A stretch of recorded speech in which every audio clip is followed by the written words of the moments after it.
What is going on, YouTube? It is your boy, MrBaboon. We are back with a reaction video. This one is the most radioactive ideas in nuclear history, which because the video I just did will be coming out probably today. This one will be coming out tomorrow, hopefully, if I can get that set up correctly. So, all that good stuff. Which, I mean, technically, I'm doing both of these today, all that good shit. Let's get to like, comment, subscribe, share the video if you guys do enjoy. Let me know what you guys think about it down below in the comments. Share if you guys think someone else will enjoy, your friend, your family, some random person you never met. Just share the video if you think someone else will enjoy.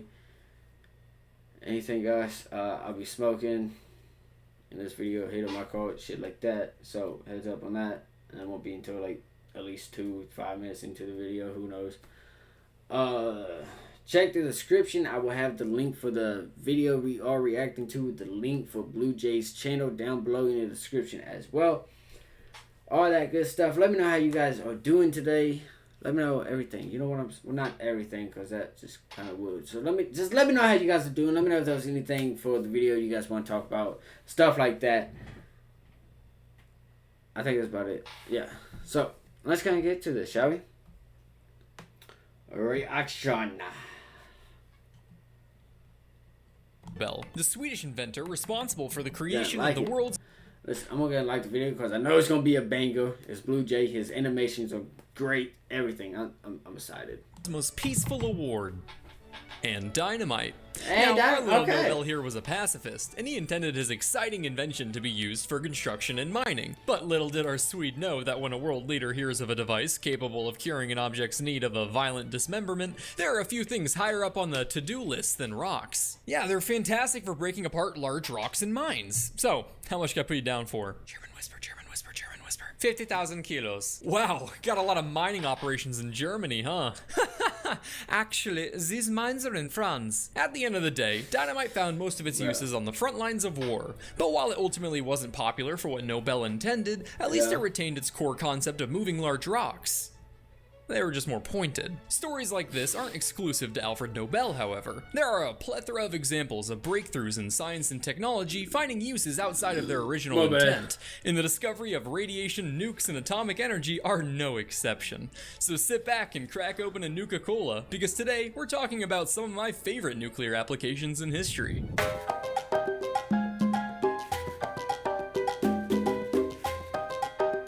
I definitely need to get a new headset. Shit, break on me. Thank you for joining us today, Tim. You ready for your radio? Yo, he's in this video too, bro. That's lit. There we go. I mean, technically, I guess this is kind of a part 2 for what he was talking about, the nuclear. So what was the video? Nuclear in a nutshell. Radiation in a nutshell. That's what it was. Active history lesson. Good. So if you turn your attention to the board. Ah, dear God, my legs! They blew off my legs! Have you ever found yourself the victim of a surprise tiger tank attack? Well, if it hasn't happened yet, it will. So when it does, don't be like Tim. Tim forgot the #1 rule of anti-German tank safety. Always have a Hawker Typhoon fighter with rocket projectiles on your person at all times. Luckily, you can train your fighter pilot skills in War Thunder, where you can practice mowing down over 2,000 different tanks, planes, helicopters, and ships in the most comprehensive vehicle combat game to date. With meticulously detailed vehicles spanning over a century, you can practice both your anti-German tank safety and your anti-F-16 safety. Did you say F-16? In my safety training sessions, I really loved the accurate damage profiles, so when I shot an enemy's wing or engine, the aircraft would be affected accordingly, instead of just taking some generic damage. So hop in your Hawker Typhoon and practice your safety in War Thunder on PC, Xbox, or PlayStation, using the link in the description for a free large bonus pack of premium vehicles, accounts, and boosters. Thank you, War Thunder, for sponsoring the video. When did you film that? Pay attention, school's in session. Now, there's a popular saying that all good things come in threes, and this is something that the United States really likes to take to heart. You've got 3 branches of government, 3 founding documents, 3 Pirates of the Caribbean movies. I think there's 5. There's 3. And so it's almost poetic that their experimental nuclear cruise missile program also came with 3 separate things. Damn, now you got me questioning how many Pirates of the Caribbean there is, and I know I pretty much, I think I've seen all of them. phases of mass destruction. Now you got me Let me introduce questioning. you all to Project Pluto. But I thought the whole theme of this video was how nuclear energy was used outside of its original intent. But Cold War arms race project sounds pretty textbook purpose to me. Yes and no, Tim. While Project Pluto was, at the end of the day, a nuclear weapon, don't let the end goal deceive you, for this project had a few unique innovations up its sleeve. It's the Cold War, late 50s, and US scientists had a burning question on their minds.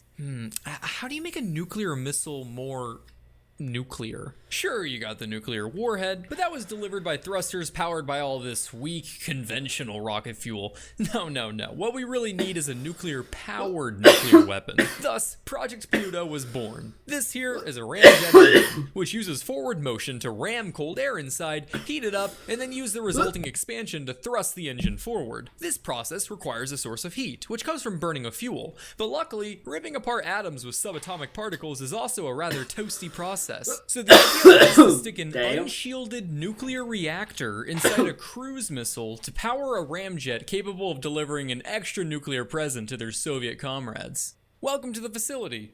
Just to get this out of the way, I heard you were transferred here due to some HR complaints from your coworkers, so I just want to be clear, we have a zero tolerance harassment policy here, John. Nah, dude, won't be a problem. I learned my lesson. Good. Anyway, here we have a ramjet engine. It requires a strong heat source to operate. I can think of a few hot things to ram in there. Know what I mean? Yeah. Nuclear energy. John, you're a genius. Yeah. If the Bro. We are out there to make sure Really? we bring our sailors back home safe. If this process was successful, it was theorized that a low-altitude missile, or SLAM for short, would have a mind-boggling range of 113,000 miles, or 7.16 billion gumballs, meaning it would be able to stay airborne for days or even weeks before running out of the glowing juice. While an ICBM could also reach anywhere on Earth, the main benefit of the cruise missile was that it could fly at just 500 feet off sea level, meaning it would be invulnerable to interception and virtually undetectable by the technology of the time. To achieve this, air would be blown directly through the unshielded reactor for heat, meaning this little bundle of fun would be showering everything below it with some extra spicy air as it flew by, shattering eardrums at Mach 3. Edwin Lyman from the UCS stated that even before reaching its target, the missile would be a, quote, flying death factory, with the Nevada National Security Site stating it would deafen, flatten, and irradiate people along its path, much like a group of Harley riders. And that's just the first of the 3 phases of Project Pluto's mass destruction. So then we're taking body shots off the grizzly bear, right? Huh? Say, do you taste iridium? But just like how Harley riders possess the physical urge to rev their engines and ruin a community's morning, so too does a little SLAM missile desire to rev its engine per se. Only it does so about 8 billion times louder. That's because the missile could hold anywhere from 14 to 26 thermonuclear warheads to drop along its path. Because the only thing better than one nuclear attack is several. Of course, this leaves the third and final phase of destruction, where Project Pluto detonates its own warhead on the last target. One final nuclear ribbon to top off an apocalyptic wake, the American way. 2 versions of the nuclear ramjet engine were built and tested successfully, but regardless, the Pentagon was concerned about how this weapon could provoke an escalated Soviet response. You think? About a single low-flying cruise missile that drops a few suns as it plays connect the dots across the Soviet Union, all whilst leveling infrastructure, rupturing eardrums, and blanketing pedestrians with copious amounts of cancer sauce, was deemed too provocative. Yeah, and there's room for at least, 20 hydrogen bombs in here. Whoa, okay, let's pump the brakes here. This is getting out of hand. Yeah, I agree. It's getting a bit unethical. So we still on for testing those nerve agents on our own ships and sailors, right? Yeah, actually, let's move on to the sarin gas trials. This, along with innovations in ICBM technology, led the program to be scrapped in 1964. But if you were really rooting for our little flying Chernobyl, don't you worry. In a speech that could be mistaken for a Bond villain audition, it was revealed that another nuclear-powered missile was being developed by everyone's favorite Stalin stan, Root Tootin' Putin McShootin' himself. And that's not just me talking. The NATO reporting name for the weapon is literally Skyfall. But I remain skeptical about this missile's future. Surely we can count on our little Putin pie to not do anything rash. Speaking of rashes, step right up, step Yeah, I was gonna right say, up. My name really? is Dr. Delight, the dazzling, dreamy-eyed Okay, devil Dr. here to Delight. deliver diverting, delicious, and delectable delicacies right to you divine darlings. I've got an item for Okay. every need, every pain, Yeah. every slight, and every bite. Your sweet tooth shan't seek sweeter after one bite of my radium chocolate. Polish Okay. those Wait, pearly what? whites with some radioactive toothpaste. Give Timmy a radium scope for the little chap's birthday. Fix that face with some radium cosmetics. We've got radium in your water and radium for your daughter. A bit I of don't think radium I wanted butter for that Dr. fillet, Delight. and even radium lingerie. We can stuff it up your trunk and even fix your junk. Yes! You just name it, and we've got radium in it. So, what'll it be, young lad? My wife is leaving me. I've got radium divorce papers. A radium vibrator?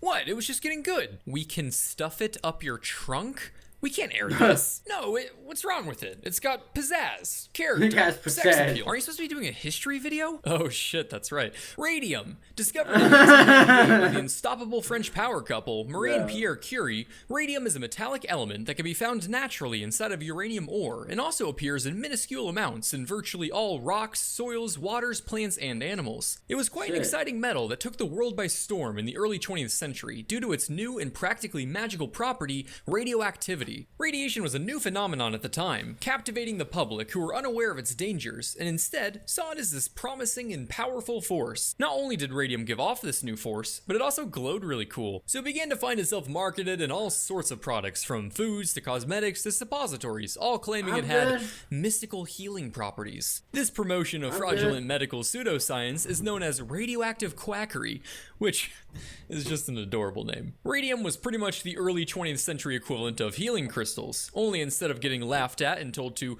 go to the Sonic convention with your Chaos Emeralds, loser, the DNA in your bones got rapidly bombarded by alpha particles from what was essentially nature's Chaos Emeralds. One particularly interesting radium product comes from the 1930s by the name of Radithor. Despite what it sounds like, Radithor was not some obscure Marvel hero that the MCU dragged into the spotlight for Phase 47, but rather a radioactive elixir containing everyone's favorite spicy metal. Priced at $5 for a 2-ounce bottle, around $100 today, this potion was quite literally an energy drink, as it contained triple distilled water with a minimum of 1 microcurie of radium-226 and 228 isotopes each. It was marketed as a cure for the living dead and a perpetual sunshine that could cure the user's impotence and enhance the body. While today we have 16-year-olds dry scooping pre-workout with a cotton candy bang chaser, the Chads of the 1930s were practically giving off secondhand skin cancer as they pounded drinks with an ingredient 3 million times more radioactive than uranium. Radithor's most famous customer was Eben Byers, an amateur golf champion who took several doses of the spicy sauce each day, believing it gave him a toned-up feeling. A few years later, he would die from radiation poisoning after his jaw literally fell off and his bones and tissues began disintegrating. His body was so radioactive that he had to get buried in a lead-lined coffin, and his corpse was still found to be highly radioactive after it was dug up over 30 years later. Now, you're probably curious how a doctor could possibly peddle a health potion containing a substance with very little research around it. And that's because the company owner behind the drink, William J.A. Bailey, was definitely not a doctor, as he had dropped out of Harvard, but told everyone he was anyway because fuck it. So this can cure my erectile dysfunction? Yeah, dude, I made it myself. I'm a doctor. Oh, score. Okay, can I just throw this in my bag, or is the bottle fragile? Oh, it's the strongest. Trust me, I'm a material engineer. What? Hey, this is the stuff that killed that golfer. You're gonna end up in jail. Nuh-uh, my dad's the president. And he went to space. Introducing the all-new Via Olympus. Max comfort. And he went to space. He said, "Look at that freshly sliced and he said he went to space. At Mike's, there's some things you just So anyways, gotta as see. it started Like blasting. those lovebirds over there."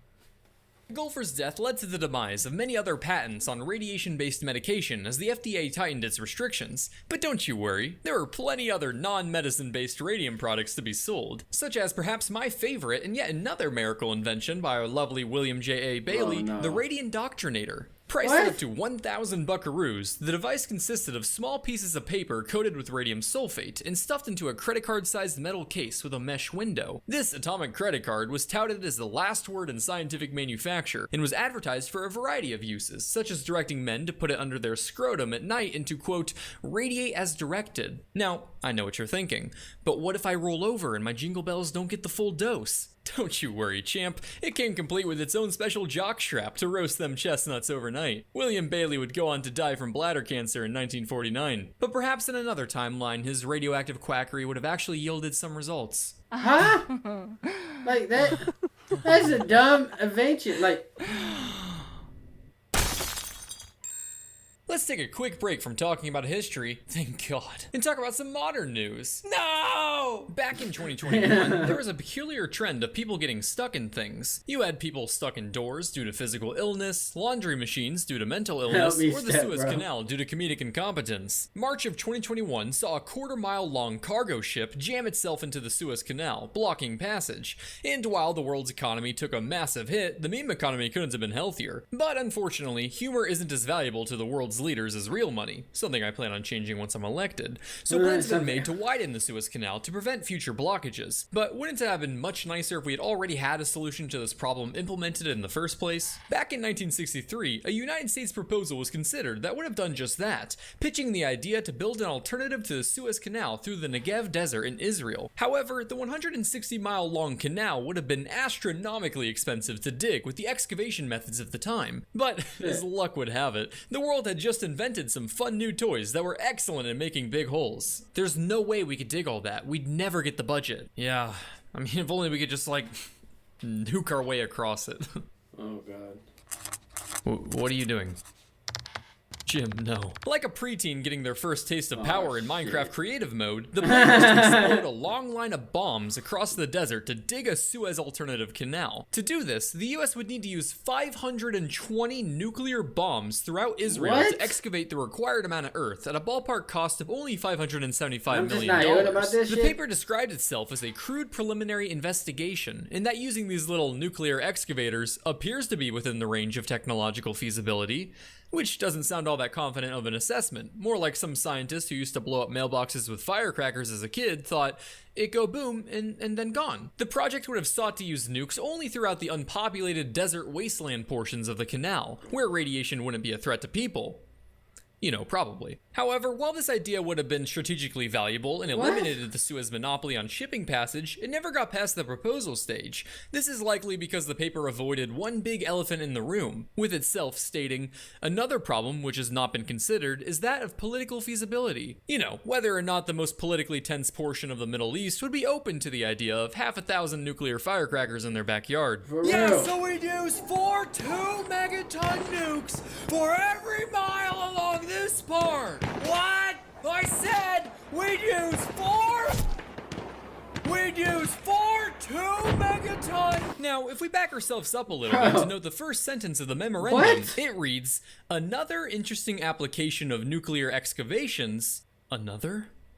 You mean? Yes, Tim. Yeah. This was not the first time the idea of using nukes for digging was thrown around. In fact, out of all of them, this one received the least amount of development. The Israeli Canal Plan was all a part of a larger program by the name of Project Plowshare, an initiative to investigate civilian use of nuclear bombs for peaceful construction. This included ideas such as widening the Panama Canal, carving roads through mountains, nuclear fracking for natural gas, and creating various bodies of water such as harbors, canals, and aquifers. Through 27 different nuclear tests, it was discovered that while the concept would work, the whole nuclear part left things a bit too radioactive for comfort. However, I for one would love some radioactive natural gas. Yeah, we just got this new gas fire pit. No need to worry about inhaling smoke anymore. No sir, my lungs and overall physical health are much better off now on account of the natural gas and all. Todd, why is the fire green? Here, have a roasted marshmallow. Sup. Project Chariot progressed the furthest out of all of the Project Plowshare initiatives, which sought to create an artificial harbor by blowing up part of the Alaskan coast. It was abandoned because the local Inupiat village protested the plan, causing the US to have a change of heart, and definitely not because it was too expensive. I enjoyed reading about that one because it's not often you hear stories about native villages getting their way, so it's nice to learn that they remain safe from any potential radiation poisoning. Until it was discovered that a few years later, the US had buried nuclear material there anyway, probably causing the recent spike in the village's cancer deaths. Psh, oh, America. Whether it was insane or truly ahead of its time, no peaceful nuclear bomb projects ever saw fruition. Except for the Soviets, who actually succeeded in stopping some gas fires. Duh. So, how about it, Tim? Feel like an expert in all things nuclear? I want to know whose idea was it to bury the nuclear shit? Cause that's just fucked. That's pretty fucked. I did learn some shit. Because this was the worst radioactive ideas in nuclear history. I fucking agree with that. This is definitely this video lives up to that title, bro. Good video. Clear. Good video. I mean, those stories are all very interesting, but why is radiation dangerous in the first place? Bruh.